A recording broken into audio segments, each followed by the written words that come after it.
ਕਾਫੀ ਦੀ ਉਮਰ ਮਹਿਜ਼ ਹਜੇ 17 ਸਾਲ ਦੀ ਹੈ, ਪਰ ਜ਼ਿੰਦਗੀ ਦੀ ਕਹਾਣੀ ਹੈ ਜਿਹੜੀ ਸੰਘਰਸ਼ ਦੀ कहानी है वो बहुत लंबी है। भगवान चुनौतियाँ उन्हीं को देता है जिन पर उन्हें विश्वास होता है कि वो उन्हें झेल के आगे निकल जाएंगे। जब मैं 3 साल की थी, हमने सोचा कि वो कलर डाल रहे हैं, but they through the acid. Society यही प्रेशर डाल रही थी उन पर कि इतना ट्रीटमेंट क्यों करवाना है, कोई ज़रूरत नहीं है। क्योंकि बुरा मत मानना, फीमेल को थोड़ा पीछे देखा जाता है, मेल को आगे देखा है कि ना हम रो के सीखे हैं, ना हम हंस के सीखे। जो भी कुछ सीखे वो मिलजुल के सीखे। ये गुड़िया है, इसके साथ में एसिड की प्रॉब्लम हुई थी। अब देखो 18 साल हो गए, कुछ नहीं हो पाया। बेहिम्मते ने जो शिकवा करन मुकद्दरां दा, उगण वाले तां उग ही पैंदे सीना पाड़ के पत्थरां दा। पंजाबी दे मशहूर शायर ਦੀਆਂ ਇਹ ਲਾਈਨਾਂ ਨੇ। ਬਹੁਤ ਸਾਰੇ ਸਮਾਜ ਦੇ ਵਿੱਚ ਅਜਿਹੇ ਵਿਅਕਤੀ ਹੁੰਦੇ ਨੇ ਜਿਨ੍ਹਾਂ ਦੀ ਹੌਸਲਾ ਅਫਜ਼ਾਈ ਤੇ ਇਹ ਸ਼ਬਦ ਬਿਲਕੁਲ ਢੁਕਵੇਂ ਬੈਠਦੇ ਨੇ, ਤੇ ਅਜਿਹੀਆਂ ਹੀ ਦੋ ਹਸਤੀਆਂ ਸਾਡੇ ਨਾਲ ਅੱਜ ਦੀ ਇਸ ਮੁਲਾਕਾਤ ਦੇ ਵਿੱਚ ਸ਼ਾਮਲ ਰਹਿਣੀਆਂ। ਮੇਰਾ ਨਾਮ ਮਨਪ੍ਰੀਤ ਸਿੰਘ ਹੈ ਤੇ ਤੁਸੀਂ ਡੇ ਟੂ ਡੇ ਨਿਊਜ਼ ਦੇ ਨਾਲ ਜੁੜੇ ਹੋਏ ਹੋ। ਸਭ ਤੋਂ ਪਹਿਲਾਂ ਤੁਹਾਡੀ ਮੁਲਾਕਾਤ ਕਰਵਾਉਣੇ ਆ ਕਾਫੀ ਦੇ ਨਾਲ। ਕਾਫੀ ਦੀ ਉਮਰ ਮਹਿਜ਼ ਹਜੇ 17 ਸਾਲ ਦੀ ਹੈ, ਪਰ ਜ਼ਿੰਦਗੀ ਦੀ ਕਹਾਣੀ ਹੈ ਜਿਹੜੀ ਸੰਘਰਸ਼ ਦੀ ਕਹਾਣੀ ਹੈ ਉਹ ਬਹੁਤ ਲੰਬੀ ਹੈ। ਕਾਫੀ ਹਰਿਆਣੇ ਦੇ ਨਾਲ ਸੰਬੰਧ ਰੱਖਦੇ ਨੇ। ਇਹਨਾਂ ਦੇ ਸੰਘਰਸ਼ ਦੇ ਬਾਰੇ, ਇਹਨਾਂ ਦੇ ਦੁਖਾਂਤ ਦੇ ਬਾਰੇ ਇਹਨਾਂ ਦੇ ਨਾਲ ਚਰਚਾ ਕਰਾਂਗੇ। ਕਾਫੀ ਤੋਂ ਬਾਅਦ ਉਹਨਾਂ ਦੇ ਹੀ ਪ੍ਰਿੰਸੀਪਲ ਸਰ, ਉਹਨਾਂ ਦੇ ਟੀਚਰ ਸਾਡੇ ਨਾਲ ਜਗਨਨਾਥ ਸਿੰਘ ਜਿਆੜਾ ਵੀ ਇਸ ਮੁਲਾਕਾਤ ਦਾ ਹਿੱਸਾ ਰਹਿਣਗੇ। ਸਰ ਤੁਹਾਡਾ ਸਵਾਗਤ ਵੀ ਕਰ ਲੈਂਦੇ ਹਾਂ। ਔਰ ਤੁਹਾਡੇ ਤੋਂ ਜਾਣਾਂਗੇ ਕਿਸ ਤਰੀਕੇ ਦਾ ਤੁਹਾਡਾ ਸੰਘਰਸ਼ ਰਿਹਾ। ਸਭ ਤੋਂ ਪਹਿਲਾਂ ਜਿਸ ਤਰ੍ਹਾਂ ਮੈਂ ਜ਼ਿਕਰ ਕੀਤਾ ਸੀ ਕਿ ਬਹੁਤ ਮੁਸ਼ਕਿਲ ਹਾਲਾਤਾਂ ਦੇ ਵਿੱਚੋਂ ਲੰਘੇ ਹੋ। ਜਿਸ ਤਰ੍ਹਾਂ ਜ਼ਿੰਦਗੀ ਰਹੀ ਹੈ ਕਿ ਬਚਪਨ ਤੋਂ ਤੁਹਾਨੂੰ ਨਹੀਂ ਦਿਖਦਾ ਸੀਗਾ, ਪਰ ਤੁਸੀਂ ਇਹ ਮਿਸਾਲ ਕਾਇਮ ਕੀਤੀ, ਨਾ ਦਿਖਣ ਦੇ ਬਾਵਜੂਦ ਵੀ, ਬਲਾਈਂਡ ਹੋਣ ਦੇ ਬਾਵਜੂਦ ਤੁਸੀਂ ਉਹਨਾਂ ਬੱਚਿਆਂ ਦੇ ਲਈ ਮਸੀਹਾ ਬਣ ਕੇ ਉੱਭਰੇ ਜਿਨ੍ਹਾਂ ਨੂੰ ਨਹੀਂ ਦਿਖਦਾ ਸੀ, ਉਹਨਾਂ ਨੂੰ ਹੀ ਤੁਸੀਂ ਪੜ੍ਹਾਇਆ।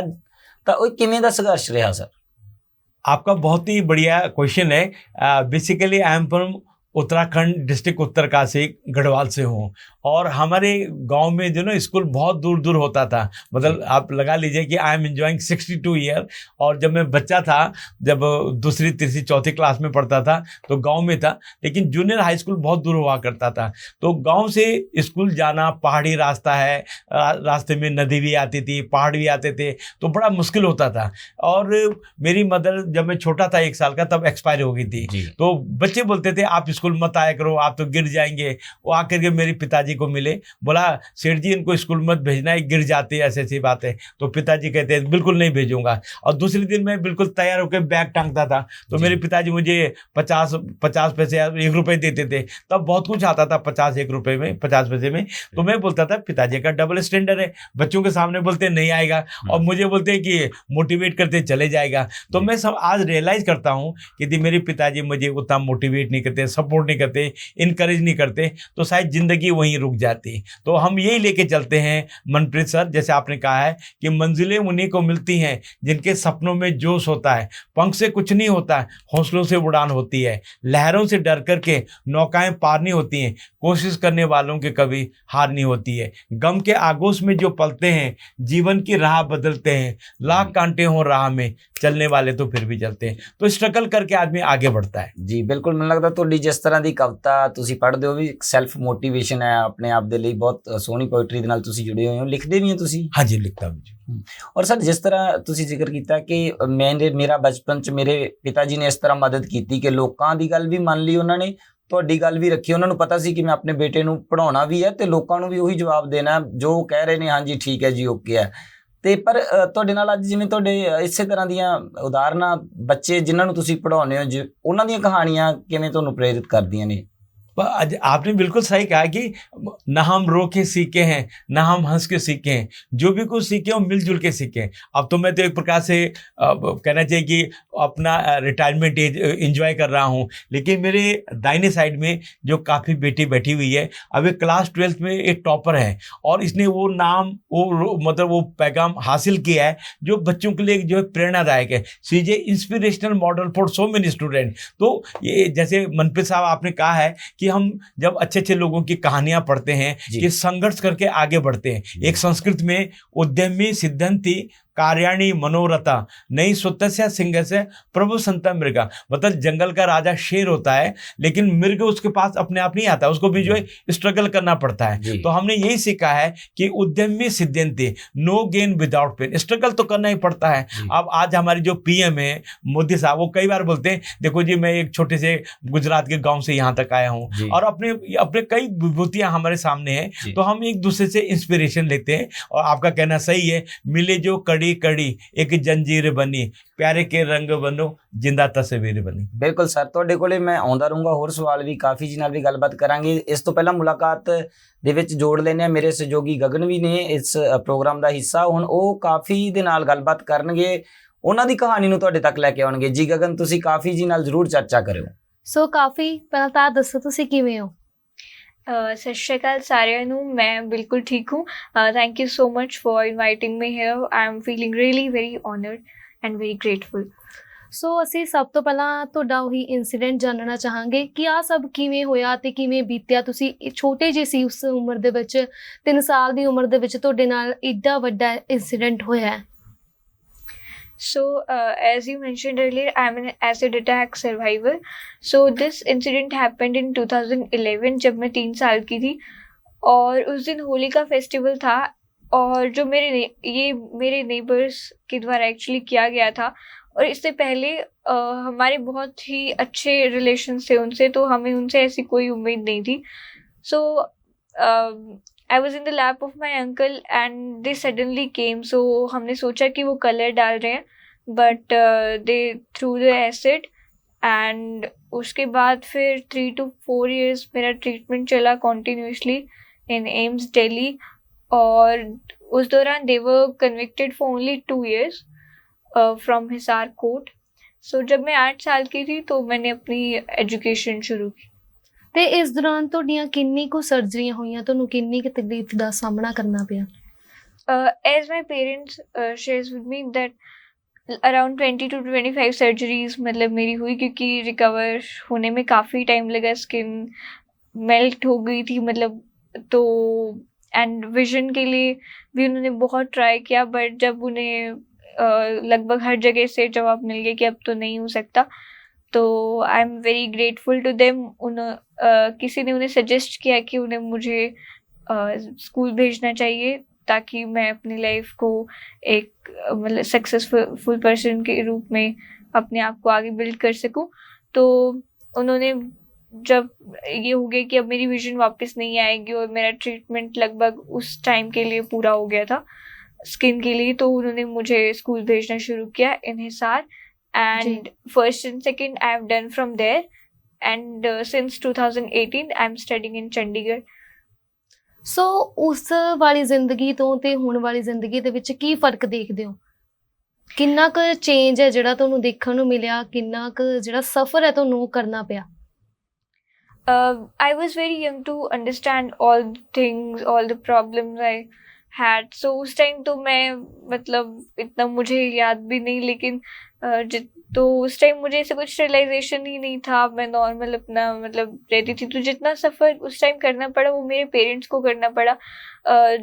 एक इमोशनल जो सेटबैक तो था ही उनके लिए कि बच्चा इस तरह से सफ़र कर रहा है। ऊपर से because I belong to Hisar Haryana, वहाँ पे इतना कुछ सही नज़रिया नहीं होता है खासकर लड़कियों के लिए। तो सोसाइटी यही प्रेशर डाल रही थी उन पे कि इतना ट्रीटमेंट क्यों करवाना है, कोई ज़रूरत नहीं है, क्योंकि कुछ फैमिली होती है जो बच्चों को छोड़ देते हैं ऐसे ही। But I am very thankful to my parents. ना केवल उन्होंने मुझे ट्रीटमेंट करवाया मेरा अच्छे से, बल्कि मुझे एजुकेशन दिलवानी भी शुरू की, and that's why I am here today. So उनका बहुत बड़ा रोल रहा। तो उस टाइम उनके लिए जो टाइम था वो बहुत पेनफुल था। तो जब मुझे रियलाइज़ होना शुरू हुआ तो मैंने ये डिसाइड किया कि जो भी उन्होंने एफर्ट्स मुझ पे डाले मैं उन्हें वेस्ट नहीं जाने दूंगी, और ज़्यादा से ज़्यादा अच्छा करने की कोशिश करूँगी अपनी लाइफ में। ਕਾਫੀ ਤੁਸੀਂ ਜਿਸ ਤਰ੍ਹਾਂ ਜ਼ਿੰਦਗੀ ਦੀ ਕਹਾਣੀ ਦੱਸੀ ਹੈ, ਤੁਹਾਡੇ ਵਰਗੀਆਂ ਹੋਰ ਵੀ ਕੁੜੀਆਂ ਬਹੁਤ ਜ਼ਿਆਦਾ ਨੇ। ਤੁਹਾਡੇ ਨਾਲ ਬਚਪਨ 'ਚ ਹੋਇਆ ਉਹਦੇ ਕਾਰਨ ਹੋਰ ਰਹੇ, ਹੋਰ ਐਸਿਡ ਅਟੈਕ ਹੁੰਦੇ ਨੇ ਉਹਨਾਂ ਦੇ ਕਾਰਨ ਹੋਰ ਨੇ। ਬਹੁਤ ਜ਼ਿਆਦਾ ਮਾਮਲਿਆਂ ਦੇ ਵਿੱਚ ਕੁੜੀਆਂ ਦੀ ਜ਼ਿੰਦਗੀ ਤਬਾਹ ਦੀ ਤਰ੍ਹਾਂ ਹੋ ਜਾਂਦੀ ਹੈ। ਪਰ ਇਨਸਾਫ ਨੂੰ ਤੁਸੀਂ ਕਿਵੇਂ ਮੰਨਦੇ ਹੋ ਕਿ ਇਸ ਮਾਮਲੇ ਦੇ ਵਿੱਚ ਤੁਹਾਡੇ ਵਾਲੇ ਦੇ ਜਾਂ ਹੋਰ ਜਿਹੜੀਆਂ ਕੁੜੀਆਂ ਦੇ ਨਾਲ ਇਹ ਹੁੰਦਾ ਹੈ, ਇਨਸਾਫ ਕਿੱਥੇ ਜੇ ਖੜਾ, ਜਸਟਿਸ ਕਿੱਥੇ ਜੇ ਖੜਾ ਹੈ, ਕੀ ਮਿਲਦਾ ਹੈ ਜਾਂ ਜਿਹੜਾ ਕੀ ਉਹ ਤੁਹਾਡੀ ਉਹਦੇ ਬਾਰੇ ਰਾਏ ਕੀ ਹੈ? जितना अभी तक मैंने एक्सपीरियंस किया, मैं खुद का केस तो मेरा है ही है, और जो भी दूसरों से मैंने सुना है, तो इस मैटर में जस्टिस तो मिलता होगा शायद, पर बहुत लेट, तब तक बहुत लेट हो चुका होता है। और अगर इमिडिएटली पनिशमेंट नहीं मिलती तो ऑब्वियसली कल्परेट्स अपनी जो भी गलतियां हैं उनको रियलाइज नहीं करते। अगर इमिडिएटली पनिशमेंट मिलना शुरू होती है सो 100% केसेस बहुत कम हो जाएंगे। तो अगर मेरी बात करूं तो मैंने जैसा पहले बताया कि they were convicted for only 2 years from Hisar court, so obviously we were not satisfied. And 2016 में हमने हरियाणा पंजाब हाई कोर्ट में जो यहाँ पे अपील की, तो 2018 तक हमारी डेट्स लगी एंड उसके बाद केस को पेंडिंग में डाल दिया जी। तो अभी हम कांटेक्ट करने की कोशिश कर रहे हैं 1-2 साल से, जब से मैं इन चीज़ों को समझने लगी हूँ। तो मैंने भी एडवोकेट से कांटेक्ट करने की कोशिश की, तो कुछ मतलब रिस्पांस नहीं मिल पा रहा है कि कब तक ये सब हो पाएगा। तो जैसे मेरे ये इंसिडेंट को 14 years हो चुके हैं जी, एंड अभी तक उनको पनिशमेंट जो व्हाट दे डिजर्व सो वो नहीं मिली है। सो ਮਤਲਬ 14 ਸਾਲਾਂ ਦੀ ਦੇਰੀ ਹੈ। ਇਹਦੇ ਬਾਵਜੂਦ ਹਾਲਾਂਕਿ ਤੁਸੀਂ ਪੜ੍ਹ ਰਹੇ ਹੋ, ਚੰਡੀਗੜ੍ਹ ਪਹੁੰਚੇ ਹੋ ਤੇ ਹਾਈ ਕੋਰਟ ਦੇ ਵਿੱਚ ਤੁਹਾਡਾ ਮਾਮਲਾ ਵੀ ਗਿਆ, ਬਹੁਤ ਸਾਰੀਆਂ ਕੁੜੀਆਂ ਤਾਂ ਇੱਥੋਂ ਤੱਕ ਪਹੁੰਚਦੀਆਂ ਵੀ ਨਹੀਂ। ਤੇ ਤੁਹਾਨੂੰ ਕੀ ਲੱਗਦਾ ਕਿ ਅਜਿਹੇ ਮਾਮਲੇ ਵਾਪਰਨੇ ਨਾ, ਚਾਹੇ ਐਸਿਡ ਅਟੈਕ ਦੇ ਨੇ, ਬਲਾਤਕਾਰ ਦੇ ਬਹੁਤ ਜ਼ਿਆਦਾ ਮਾਮਲੇ ਆ ਜਾਂਦੇ ਨੇ, ਛੋਟੇ ਬੱਚਿਆਂ ਨਾਲ ਜਿਹੜੀ ਹੋਰ ਤਰ੍ਹਾਂ ਦੀ ਹਿੰਸਾ ਜਾਂ ਉਹਨਾਂ ਨੂੰ ਬਹੁਤ ਸਾਰੀ ਤਰ੍ਹਾਂ ਦੀਆਂ ਹੋਰ ਮੁਸੀਬਤਾਂ ਦਾ ਸਾਹਮਣਾ ਕਰਨਾ ਪੈ ਜਾਂਦਾ, ਤੇ ਕਿਸ ਤਰ੍ਹਾਂ ਦੇ ਇਨਸਾਫ ਦੀ ਮੰਗ ਕਰਦੇ ਹੋ? ਦੇਰੀ ਜਾਂ ਫਿਰ ਇਮੀਡੀਏਟ ਕਿਸ ਤਰ੍ਹਾਂ ਦਾ ਕਾਨੂੰਨ ਹੋਣਾ ਚਾਹੀਦਾ ਕਿ ਮੌਤ ਦੀ ਸਜ਼ਾ ਹੋਣੀ ਚਾਹੀਦੀ ਹੈ, ਜਾਂ ਇਹਦੇ 'ਚ ਤੁਸੀਂ ਤੁਹਾਡੇ ਦਿਲ ਦੀ ਰਾਏ ਕੀ ਹੈ? डेफिनेटली से इमीडिएट एक्शन होना बहुत ज़रूरी है, तभी ये केसेस कम हो पाएंगे। क्योंकि एसिड अटैक का जो वो डेटा है वो बढ़ते ही जा रहा है कि हर ईयर ज़्यादा केसेस ही होते हैं। तो इसके अलावा जो भी आपने मेंशन किया, तो इमीडिएट एक्शन होना बहुत ज़रूरी है, तभी इन केसेस में कुछ कमी आ पाएगी। एंड कमी आना बहुत इम्पॉर्टेंट है, क्योंकि ये इंसिडेंट कोई छोटा इंसिडेंट नहीं होता है किसी भी लड़की के लिए, या फिर अब तो इवन मेल्स के साथ भी होता है, फीमेल्स के साथ साथ। तो किसी के लिए भी छोटी चीज़ नहीं होती। कई बार फैमिली का सपोर्ट भी नहीं मिल पाता है उन लोगों को, तो लाइफ और ज़्यादा बदतर हो जाती है। तो अगर इमीडिएट एक्शन होगा तो डेफिनेटली इन केसेस में कमी आएगी और वो बहुत बेहतर रहेगा। तो यही मेरा मतलब सोचना है, या यही मेरी रिक्वेस्ट है, जो भी अगर कोई अपर बॉडीज से कोई सुनता है तो, कि जैसे फास्ट ट्रैक जैसा कुछ रूल आया है तो जल्दी से जल्दी इन मामलों को भी उनमें ऐड किया जाए, सो दैट ये केस कम हो और लोगों की लाइफ बेहतर बन सके। ਸੋ ਮੇਰਾ ਸਵਾਲ ਅਗਲਾ ਜਗਨਨਾਥ ਜੀ ਤੋਂ ਹੈ। ਸੋ ਤੁਹਾਨੂੰ ਕੌਫੀ ਦੇ ਨਾਲ ਰਹਿ ਕੇ ਕੀ ਪ੍ਰੇਰਨਾ ਮਿਲਦੀ ਹੈ? देखो मैडम, हम यही कहते हैं कि ना हम रो के सीखे हैं, ना हम हंस के सीखे, जो भी कुछ सीखे वो मिलजुल के सीखे। जैसे काफ़ी ने अपनी इंसिडेंट बताई है, ये 2018 में इंस्टीट्यूट फॉर द ब्लाइंड में एडमिशन लेने आई थी। Then I was the principal over there, और मैंने देखा कि इसके अंदर जो है प्रतिभा है, इसके अंदर टैलेंट है, इसके अंदर जो है हिम्मत है, और इसके अंदर जो स्ट्रगल की स्पिरिट है, और आज इसने उस चीज़ को जो है साबित भी कर दिया है। तो मैडम, एक दूसरे को देख के जो है आदमी आगे बढ़ता है ना। जैसे आपने कहा कि मतलब जैसे काफ़ी है, तो और बच्चों के लिए जो प्रेरणा स्रोत है। और एक कोटेशन में कई बार बच्चों को भी बोलता हूँ कि सोच को बदलो तो सितारे बदल जाएंगे, नज़र को बदलो तो नज़ारे बदल जाएंगे, किस्ती को बदलने की जरूरत नहीं है, दिशाओं को बदलो तो किनारे बदल जाएंगे। The attitudinal change, the transformation, the change, मतलब जो हो गया है, जो नहीं है उसका कोई गम नहीं है, और जो है वो कोई कम नहीं है। तो हम ये लेके चलते कि प्रभु यदि एक दरवाज़ा बंद करता है तो इतने दरवाजे खोल देता है। What is require efforts on the part of person, क्योंकि जब शेर को भी भटकना पड़ता है वो अपने शिकार के लिए, तो हम तो ह्यूमन बीइंग हैं। तो इसलिए चाहे काफ़ी हो चाहे और बच्चे हों, हम यही लेके चलते हैं कि मंजिलें उन्हीं को मिलती हैं जिनके सपनों में जोश होता है। पंख से कुछ नहीं होता है, हौसलों से उड़ान होती है। तो ये जो उड़ान है ना, और एक काफ़ी ने बड़ी अच्छी बात हो गई है कि जब कौन कहता कि आसमान में सुराग नहीं हो सकता है, एक पत्थर तो प्यार से उछालो यारो। ਜੀ ਸਰ, ਇਹਦੇ 'ਚ ਤੁਹਾਡਾ ਹੌਸਲਾ ਬਹੁਤ ਦਿਖਦਾ ਹੈ, ਪਰ ਜਦੋਂ ਤੁਸੀਂ ਬਚਪਨ ਤੋਂ ਤੁਸੀਂ ਖੁਦ ਇਹ ਚੀਜ਼ ਫੇਸ ਕਰ ਰਹੇ ਸੀ ਕਿ ਤੁਹਾਨੂੰ ਨਹੀਂ ਦਿਖਦਾ ਸੀ, ਤੁਸੀਂ ਸਕੂਲ ਜਾ ਰਹੇ ਸੀ, ਫਿਰ ਵੀ ਲੋਕ ਕਹਿੰਦੇ ਸੀ ਕਿ ਤੁਸੀਂ ਡਿੱਗ ਜਾਓਗੇ, ਸਹੀ ਰਸਤੇ ਤੇ ਪਹੁੰਚਿਆ ਨਹੀਂ ਜਾਣਾ, ਤੁਹਾਨੂੰ ਰਸਤਾ ਨਹੀਂ ਦਿਖਣਾ, ਤੁਹਾਡੇ ਘਰਦਿਆਂ ਨੂੰ ਵੀ ਇਹ ਰੋਕਦੇ ਸੀਗੇ, ਤੁਹਾਡੇ ਪੇਰੈਂਟਸ ਨੂੰ, ਤੇ ਤੁਸੀਂ ਉਸ ਸਫ਼ਰ ਨੂੰ ਤੈਅ ਕੀਤਾ, ਪਰ ਵਿੱਚ ਕੀ ਮੁਸ਼ਕਲਾਂ ਆਈਆਂ, ਤੁਹਾਨੂੰ ਲੱਗਿਆ ਕਿ ਇਹ ਮੇਰੇ ਲਈ ਬਹੁਤ ਔਖਾ ਸੀ, ਜਿਹੜਾ ਰੋਜ਼ ਡੇਗਦਾ ਸੀਗਾ, ਰੋਜ਼ ਤੁਹਾਡੇ ਲਈ ਔਖੇ ਹਾਲਾਤ ਬਣਾ ਦਿੰਦਾ ਸੀ? एक्चुअली मनप्रीत साहब, सबसे बड़ी चीज़ है, यदि हमें लोग एक्सेप्ट करेंगे ना, एक्सेप्ट करेंगे तो रिस्पेक्ट करेंगे, रिस्पेक्ट करेंगे तो पार्टिसिपेशन होगा, पार्टिसिपेशन होगा तो इक्वल अपॉर्चुनिटी मिलेगी, इक्वल अपॉर्चुनिटी होगी तो एजुकेशन, एम्प्लॉयमेंट और सेल्फ स्टीम बढ़ेगी। पर समाज में क्या है कि बुरा मत मानना, कोई भी लेडी है ना, तो आज आप लोग यहाँ पे जो रिपोर्टर है, नरेटर है, आर्टिस्ट है, लेकिन जब क्वेश्चन आता ना तो फीमेल को थोड़ा पीछे देखा जाता है, मेल को आगे देखा है। वही बात हम दिव्यांग लोगों की है, जब समाज में हम जाते हैं, लोगों का जो एटीट्यूड है ना, जब बोलते हैं नहीं साहब ये तो ब्लाइंड है, अरे भाई सबसे पहले हम ह्यूमन बीइंग है, ब्लाइंड तो सेकेंडरी है ना जी। तो जब तक समाज में एक मतलब पॉजिटिव थिंकिंग नहीं होगी, लोगों का जो है मतलब एक पर नजरिया बोलते हैं कि हाँ एक्सेप्टेंस जो है, तो जब वो एक्सेप्ट करेंगे, वो रिस्पेक्ट भी करेंगे और फिर अपॉर्चुनिटी भी मिलेगी। और जितने भी ये लॉ लिखे हुए हैं, कानून लिखे हुए हैं, इनका जब तक इम्प्लीमेंटेशन नहीं होगा, इनका क्रियान्वयन नहीं होगा,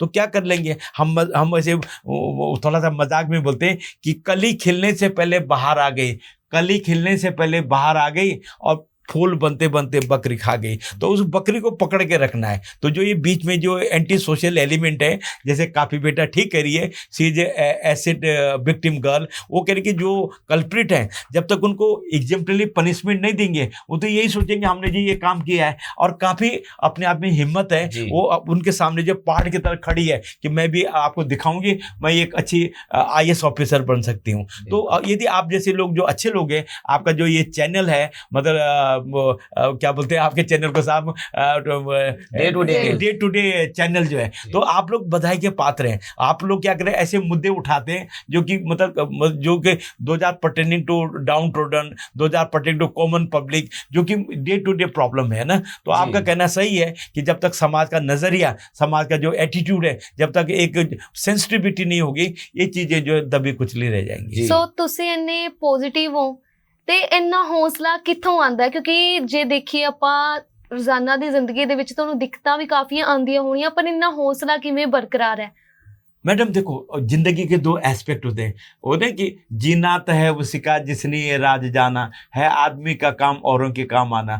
आज अपने महात्मा गांधी चले गए हैं, सरदार पटेल जी चले गए, कई लोग चले गए, लेकिन उन्होंने ये अच्छा काम किया है। कहते हैं कि काम करो ऐसा कि पहचान बन जाए, हर कदम चलो ऐसा कि निशान बन जाए, यूं जिंदगी सभी काट लेते हैं, जिंदगी जियो ऐसी कि मिसाल बन जाए। मतलब your work should reflect your spirit, you should inspire others. अब आज ये काफ़ी है, ये अब जो हिसार के रहने वाली है, अच्छा टॉपर है ना, ऑल इंडिया में इसका नाम जा रहा है। तो आज हर एक बंदा ये बोलता है, चाहे रेप विक्टिम है, चाहे वो एसिड विक्टिम है, चाहे वो और प्रकार से उसके अंदर एट्रोसिटीज गए, तो एक दूसरे से हम सीखते हैं, एक दूसरे से प्रेरणा मिलती है। तो हमारे भी ये था, जब मैं गाँव में था ना, तो लोग दुकान में बात करते हैं, फलाने का लड़का पढ़ाई में अच्छा है, तो मेरे सिर में दर्द होता था, यार मेरा नाम क्यों नहीं ऊपर आता है। तो जब बंदे के अंदर हिम्मत आ जाए ना, तो कहते हैं कि मतलब गम के आगोश में जो पलते हैं, जीवन की राह बदलते हैं, लाख कांटे हों राह में, चलने वाले तो फिर भी चलते हैं। Where there is a will there is a way, God help those who help themselves,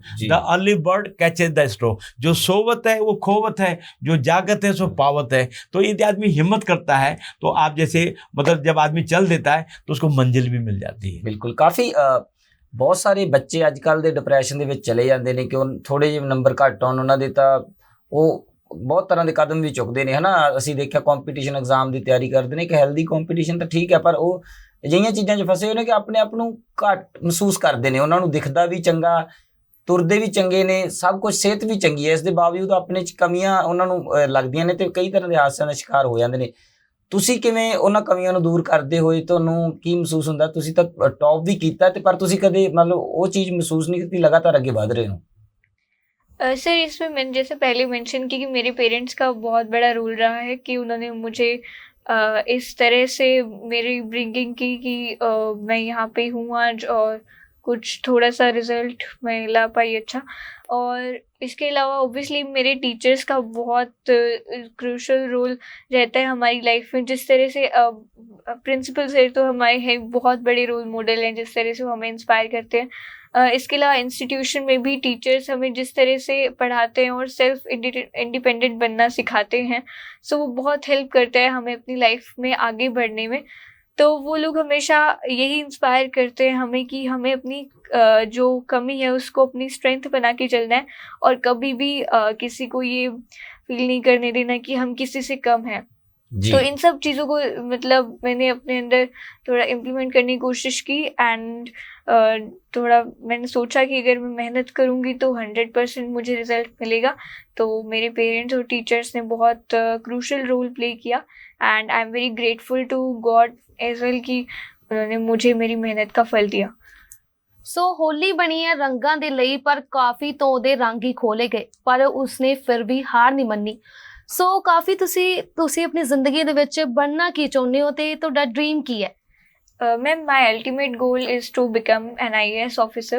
I want to serve to my nation with my full of dedication and honesty.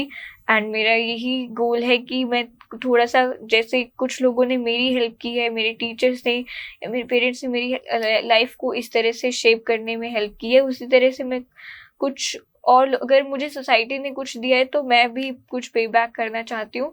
तो मेरा यही गोल है कि इस जॉब के ज़रिए मैं लोगों की ज़िंदगी में कुछ ਚੇਂਜ ਲਾ ਪਾऊँ। ਬਿਲਕੁਲ ਗਗਨ, ਇਹਦੇ ਨਾਲ ਆਪਾਂ ਇਹ ਵੀ ਦੱਸ ਦਈਏ ਕਿ ਕਾਫੀ ਵਰਗੇ ਬੱਚੇ ਜਿਹੜੇ ਰਹਿ ਜਾਂਦੇ ਨੇ ਪਿੰਡਾਂ ਦੇ ਵਿੱਚ, ਜਾਂ ਜਿਨ੍ਹਾਂ ਨੂੰ ਚਾਂਸ ਨਹੀਂ ਮਿਲਦਾ, ਜਾਂ ਜਿਨ੍ਹਾਂ ਦੇ ਪੇਰੈਂਟਸ ਅਫੋਰਡ ਨਹੀਂ ਕਰ ਸਕਦੇ ਕਿ ਅਸੀਂ ਪੜ੍ਹਾਵਾਂਗੇ ਕਿਵੇਂ ਆ, ਕਿੱਧਰ ਨੂੰ ਲੈ ਕੇ ਜਾਵਾਂਗੇ, ਤਾਂ ਉੱਤੇ ਸਾਡੇ ਅਦਾਰੇ ਨੇ ਇੱਕ ਪਹਿਲ ਵੀ ਕੀਤੀ ਹੈ। ਤਾਂ ਡੇ ਟੂ ਡੇ ਉਹਨਾਂ ਬੱਚਿਆਂ ਦੀ ਬਾਂਹ ਫੜੇਗਾ, ਉਹਨਾਂ ਬੱਚਿਆਂ ਦੀ ਮਦਦ ਕਰੇਗਾ। ਤੁਸੀਂ ਸਾਡੇ ਤੱਕ ਪਹੁੰਚ ਕਰਦੇ ਹੋ ਤਾਂ ਅਸੀਂ ਜ਼ਰੂਰ ਤੁਹਾਨੂੰ ਰਸਤੇ ਦਿਖਾਵਾਂਗੇ, ਤੁਹਾਡੇ ਨਾਲ ਚੱਲਣ ਦੀ ਕੋਸ਼ਿਸ਼ ਕਰੇਗਾ ਸਾਡਾ ਅਦਾਰਾ, ਸਾਡੀ ਟੀਮ, ਔਰ ਤਾਂ ਕਿ ਹੋਰ ਬੱਚਿਆਂ ਨੂੰ ਵੀ ਇਸ ਤਰ੍ਹਾਂ ਮੌਕੇ ਮਿਲਣ, ਉਹ ਵੀ ਜਿਹੜਾ ਸਾਹਮਣੇ ਉੱਭਰ ਕੇ ਆ ਸਕਣ। ਤਾਂ ਜਗਨਨਾਥ ਸਿੰਘ ਵਰਗੇ ਵੀ ਟੀਚਰ ਆ ਜਿਹੜੇ ਤੁਹਾਨੂੰ ਮਿਲਣਗੇ। ਜਗਨਨਾਥ ਜੀ, ਜਿਸ ਤਰ੍ਹਾਂ ਹੋਰ ਬੱਚੇ ਆ ਸਕਣ, ਉਹਨਾਂ ਨੂੰ ਤੁਸੀਂ ਕੀ ਕਹਿਣਾ ਚਾਹੋਗੇ? ਕਿ ਬਹੁਤ ਸਾਰੇ ਮਾਪੇ ਨਿਰਾਸ਼ ਹੀ ਹੋ ਜਾਂਦੇ ਨੇ ਕਿ ਯਾਰ ਨਹੀਂ, ਹੁਣ ਉਹ ਹਾਰ ਹੀ ਜਾਂਦੇ ਨੇ ਕਿ ਨਹੀਂ, ਅਸੀਂ ਨਹੀਂ ਅੱਗੇ ਤੁਰ ਸਕਦੇ। ਤਾਂ ਹੋਰ ਬੱਚੇ ਇਨਕਰੇਜ ਹੋਣ, ਉਹ ਹੋਰ ਤੁਹਾਡੇ ਕੋਲੇ ਆਉਣ, ਤੁਹਾਡੇ ਵਰਗੇ ਹੋਰ ਟੀਚਰਾਂ ਨੂੰ ਮਿਲਣ, ਜਾਂ ਸਕੂਲ ਦੇ ਵਿੱਚ ਪੜ੍ਹਨ, ਜਿਸ ਤਰ੍ਹਾਂ ਵਧੀਆ ਵੱਡੇ ਤੇ ਉੱਚੇ ਸੁਪਨੇ ਦੇਖ ਰਹੀ ਹੈ ਕਾਫੀ, ਉਸ ਤਰ੍ਹਾਂ ਉਹ ਵੀ ਦੇਖ ਸਕਣ। बहुत अच्छा आपने रेलिवेंट क्वेश्चन किया है। देखो जी, ऐसा होता है, यदि प्रभु एक दरवाजा बंद करता है तो इतने दरवाजे खोल देता है। राहें हमारी रोकना इंसाफ नहीं है, विकलांगता है चुनौती, अभिशाप नहीं है। Disability is not a curse, it is a challenge, and we have to overcome the challenge by getting wonderful opportunity. क्योंकि जब बंदे को अपॉर्चुनिटी मिलती है, बंदे के अंदर पॉजिटिव एनर्जी होती है, बंदे का जो एटीट्यूड है वो जो सकारात्मक होता है, और समाज में उसको जो इनकरेज और मोटिवेट करता है, तो सारी राहें जो ना अपने आप ही आदमी को नजर आ जाती है। और संस्कृत में लाभस तेसाम जय तेसाम कुतस तेसाम प्रजा ऐसाम हृदय बंगलो, मतलब, और वो मैं अपने विद्यार्थियों को बोलता हूँ, चाहे काफी हो चाहे और विद्यार्थी हो, हम इनको बोलते थे कि विद्या जो है सबसे बड़ा धन है। कहते हैं जी, no gold, only education can make man wise and strong. धन नहीं, अपितु शिक्षा व्यक्ति को महान एवं प्रतिभाशाली बनाती है। और संस्कृत का एक कोटेशन है, न चोरचार्यम न च राजहार्यम न भ्रातृभाजम न च भारकारी बे कृते वदंत नित्यम विद्या धनम सर्धनम प्रधानम। Among all type of the wealth, education is on the top. It cannot be stolen by the thief, it can't be plundered by the king, it cannot be distributed among brother, it doesn't have any weight, the more spend the more it grows। हम जितना इसको खर्च करते हैं उतनी विद्या जो बढ़ती है ना जी। क्योंकि सरस्वती के भंडार में बड़ी अपूर्व की बात, ज्यों ज्यों खर्चे त्यों त्यों बढ़े, बिना खर्चे घटी जात। जितना हम विद्या को खर्च करते हैं, जितना डिस्ट्रीब्यूट करते हैं, उतनी ज्यादा मल्टीप्लाई करते हैं। तो विद्या जो सबसे बड़ा धन है, और विद्या जो किसी भी व्यक्ति की जो तीसरी आंख है, मतलब थर्ड आई, तीसरा नेत्र कहा जाता है। हाँ, तीसरा, क्योंकि हमारे पास दो आंखें तो नहीं है, भौतिक जगत की आंखें तो नहीं है, लेकिन जो शिक्षा रूपी जो ज्ञान है उसको लेकर के आदमी कहां से कहां जा सकता है। आपने देखा होगा, कभी सूरदास थे, जॉन मिल्टन, और आपने उनका नाम सुना होगा स्टीफन हॉकिंस, है ना, और अपने रविंद्र जैन जो बहुत बड़े म्यूजिशियन हुए हैं, हेलन केलर, अभी जो ब्रेल का जो सिस्टम जिन्होंने बनाया है, ये जो लिपि आप देख रहे हैं इसको बोलते हैं ब्रेल।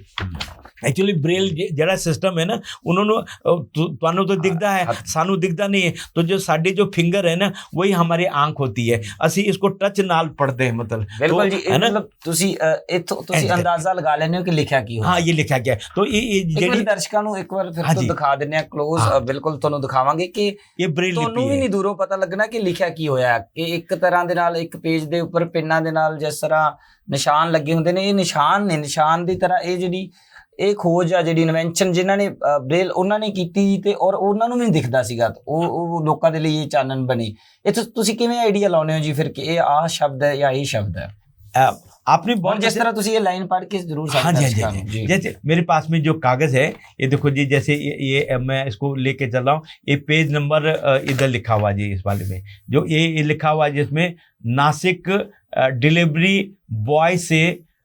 बॉय से सिविल जज बने ये आर्टिकल है यहाँ लिखा है केरल न्यायिक सेवा परीक्षा वर्ष 2024 में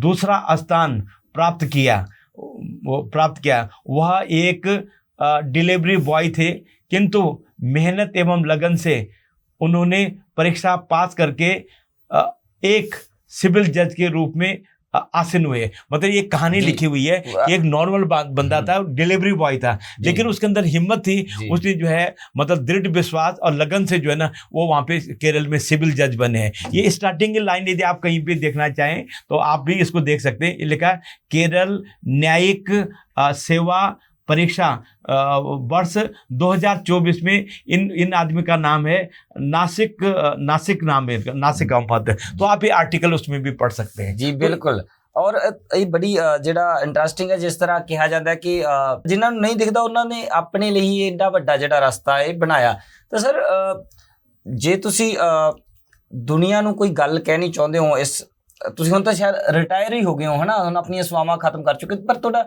ਕਿਸ ਤਰ੍ਹਾਂ ਦੇ ਲੋਕਾਂ ਦੇ ਨਾਲ ਵਾਹ ਪਿਆ ਜਾਂ ਵਿਦਿਆਰਥੀਆਂ ਨੂੰ ਤੁਸੀਂ ਟ੍ਰੇਨ ਕੀਤਾ ਤੇ ਉਹ ਅੱਗੇ ਚੱਲੇ ਉਹਨਾਂ ਵਧੇ ਜਿੰਨਾ ਤੁਸੀਂ ਉਹਨਾਂ ਨੂੰ ਵਧਾਉਣਾ ਚਾਹਿਆ यहाँ पे थोड़ा सा मैं जरूर एक मजाक करना चाहूंगा आपने कहा जैसे आप रिटायर हो गए भाई रिटायर तो हम जो सर्विस से पैसे नहीं मिले सरकार की ओर से जिंदगी से थोड़ा नहीं हम रिटायर हुए जिंदगी का तो जिंदगी तो आनंद तो अभी चल रहा है क्योंकि हमारे पास जो अनुभव है हमारे पास जो एक्सपीरियंस है हमारे पास में तजुर्बा है वो हम अच्छे लोगों को दे सकते हैं तो ये तो मैं थोड़ा मजाक भी कर रहा था बाकी बात ये जरूर है क्योंकि एक एज के बाद आदमी सेवानिवृत्त हो जाता है मतलब से आदमी और आपने जैसे बताया है कि देखो हमारे पास में दृष्टि नहीं है लेकिन दृष्टिकोण है हमारे पास में तन की आंखें नहीं है लेकिन मन की आंखें हमारे पास में नजर नहीं है लेकिन नजरिया तो नजरिया को साफ करना जरूरी है वो कहते हैं दृष्टि एक है लेकिन दृष्टिकोण अलग अलग है वहां पे मैडम मनप्रीत जी बैठी हुई है मनप्रीत कौर तो इनको देखने का अपना अपना नजरिया है कोई देखता है कितनी सुंदर मैडम है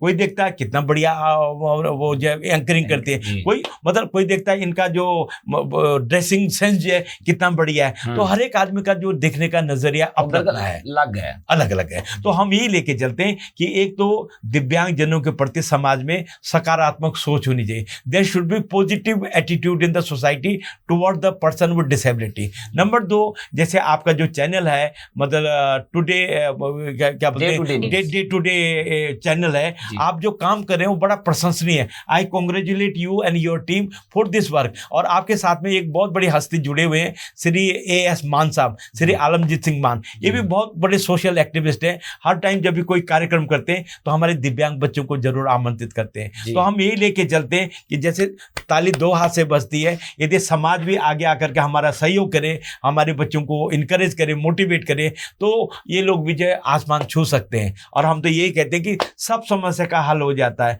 मतलब कहते हैं कि लोहा जितना तपता है उतनी ताकत बढ़ता है सोने को जितनी धार लगे सोने को जितनी आग लगे उतना प्रखर निखरता है हीरे को जितनी धार लगे उतना खूब चमकता है मिट्टी का बर्तन पकता है फिर धुन पर खूब खनकता है सूरज जैसा बनना है तो सूरज जितना जलना होगा नदियों सा आदर पाना है तो पर्वत छोड़ निकलना होगा हम आदम के बेटे हैं क्यों सोचे राह सरल होगी कुछ ज्यादा वक्त लगेगा संघर्ष अवश्य सफल होगा हर समस्या का हल होगा आज नहीं तो कल होगा तो यदि आदमी ऑप्टिमिस्टिक है उसके अंदर जो है मतलब पॉजिटिविटी है तो जितनी भी समस्याएं हैं सबका निदान हो जाता है बिल्कुल ਸੋ ਕਾਫੀ ਮੇਰਾ ਤੁਹਾਨੂੰ ਸਵਾਲ ਹੈ ਕਿ ਤੁਸੀਂ ਰੋਜ਼ਾਨਾ ਦੀ ਜ਼ਿੰਦਗੀ ਦੇ ਵਿੱਚ ਕੀ ਕਰਦੇ ਹੋ, ਮਤਲਬ ਸਵੇਰ ਤੋਂ ਸ਼ਾਮ ਤੱਕ ਦਾ ਤੁਹਾਡਾ ਡੇ ਪਲਾਨ ਕੀ ਰਹਿੰਦਾ ਹੈ?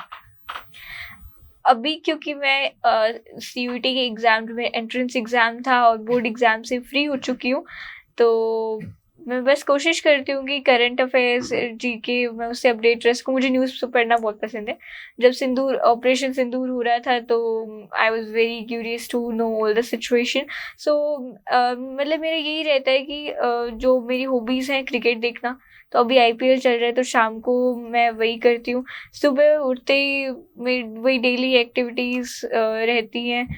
मैं मेडिटेशन करती हूँ सो दैट मेरा माइंड पीसफुल रह सके। इसके अलावा अभी मैं एक्सप्लोर कर रही हूँ कि कॉलेजेस मेरे लिए कौन से बेस्ट रहेंगे। If I talk about my exam time तो 7 to 8 आवर्स मैं स्टडीज़ करती थी एंड उस दौरान मतलब मेरे पेरेंट्स ने बहुत मेरा हेल्प की। तो यही सब रहता है। मुझे म्यूज़िक सुनना पसंद है, क्रिकेट देखना पसंद है, हॉबीज़, तो थोड़ा बहुत टाइम मैं उन पर स्पेंड करती हूँ।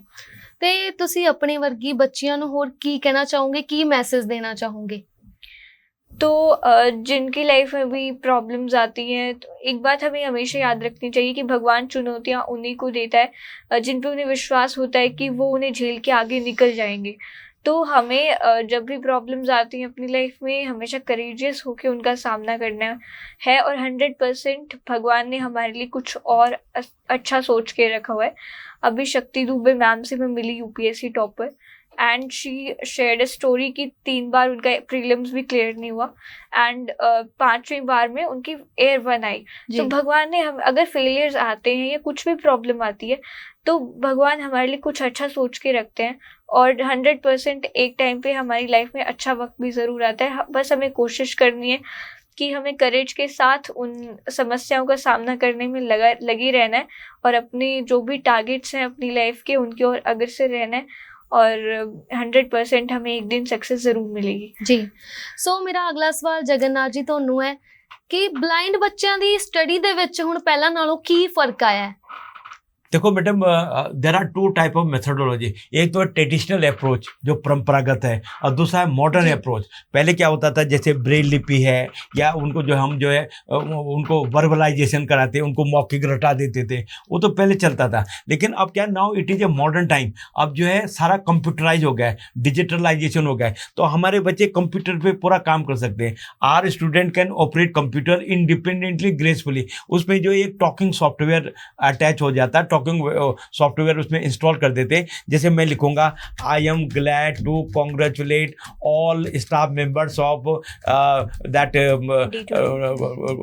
Day today channel of Mohali for this wonderful opportunity. तो क्योंकि मुझे स्क्रीन पे तो नहीं दिखता है, लेकिन वो जो टॉकिंग सॉफ्टवेयर है वो हमें पूरा नेविगेशन करा देता है। तो आज की जो टेक्नोलॉजी है, आज का जो मेथडोलॉजी है, आज के जो तौर तरीके हैं, वो विजुअली इम्पेयर्ड के लिए बड़े एडवांटेज है। जैसे अपनी ये बिटिया है वो काफ़ी, तो ये सारा कंप्यूटर से और मोबाइल पे सारा काम कर लेती है। तो इन लोगों के लिए जो यूपीएससी एग्जाम है या कोई भी कम्पिटिटिव एग्जाम है वो सरल हो जाता है। तो हम यही लेके चलते हैं कि woods are lovely dark and deep but I have a promise to keep, a mile to go before I sleep, a mile to go before I sleep. मतलब मंजिलें उन्हीं को मिलती हैं जिनके सपनों में जोश होता है। पंख से कुछ नहीं होता है, हौसलों से उड़ान होती है। मतलब मंजिलों की क्या कमी है, चल पड़े जब राहों में, गीतों में ढल जाएगी वेदना जो आह में। Where there is a will there is a way.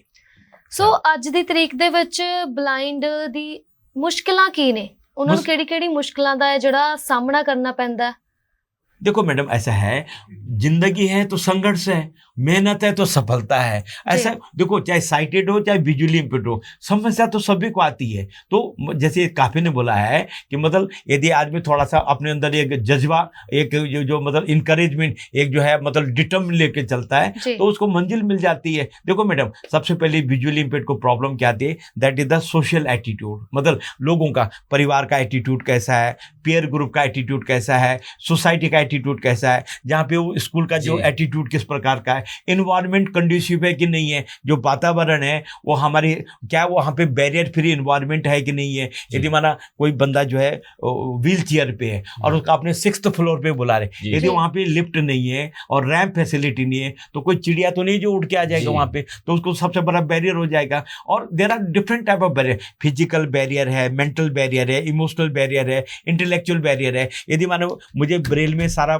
Literature प्राप्त हो जाता है या मुझे जो ऑडियो में मिल जाता है, एक्सेसिबिलिटी या इंक्लूसिव फॉर्मेट में मिल जाता है, तो I can avail opportunity like anything. यदि मुझे कोई गाइड मिल जाता है, तो दीज आर द थिंग्स। अब गवर्नमेंट ने एक RPWD एक्ट बनाया है, rights of the person with disability 2016। तो उस एक्ट में बहुत सारे मतलब प्रोविजन किए गए, बहुत सारे प्राविधान है, लेकिन वो प्राविधान तभी अच्छे होंगे जब उनका इम्प्लीमेंटेशन होगा। तो हम यही चाहते हैं आपके माध्यम से, एक तो जनरल अवेयरनेस ज़्यादा क्रिएट होनी चाहिए, नंबर 2 लोगों के अंदर पॉजिटिव सेंसिटिविटी आनी चाहिए, नंबर 3 जो हमारे प्रिविलेज हैं, जो हमारे राइट्स हैं, वो हमें जरूर मिलने चाहिए, number 4 there should be favourable justice. जैसे ये गुड़िया है, इसके साथ में एसिड की प्रॉब्लम हुई थी, अब देखो 18 साल हो गए, कुछ नहीं हो पाए, तो जो कल्प्रिट है, जो दोषी हैं, उनको सजा जरूर मिलनी चाहिए, है ना जी। तो आप जैसे लोग जो है वो देखा जाए तो बधाई के पात्र हैं कि इस प्रकार के इश्यू का आप समाज में उठाते हैं,